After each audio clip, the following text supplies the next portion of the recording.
আসসালামু আলাইকুম।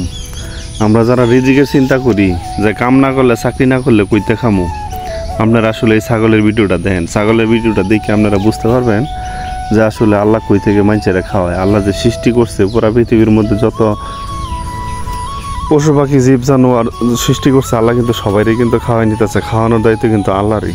কিন্তু এটাই আমরা কেউ রিক্সা চালায় খাই, কেউ রাজমিস্ত্রির কাজ করে খায়, কেউ অফিস আদালতে কাজ করে খায়, কেউ আবার দেশের টেয়া চুরি করে খাইতেছি, আবার নিজে খাইতেছি, আবার বিদেশ পাচারও করতেছি। কিন্তু এই ছাগল থেকে আমরা কিন্তু শিক্ষা নিতে পারি যে রিজিক আসলে আল্লাহ সব পশু পাখির এবং মানুষের মধ্যে আল্লাহ রিজিকের ফয়সালা আল্লাহ করে রাখছে আগেই।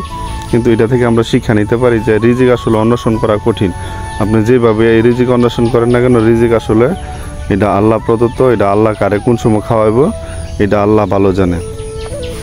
আমরা হতাশ না হই আর চুরির দিকে দাবিত না হই।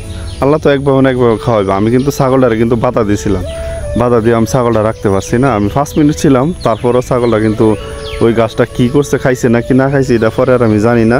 আপনারা আমার আবার দুশ্চেন না যে আমি বাধা দিছি না কেন। আমি বাধা দিছিলাম, বাধা দেওয়ার পরে কি ছাগলটা ওই জায়গায় সারা ছিল। আর সারা ছাগল বুঝে নিত এটা উঠু পরে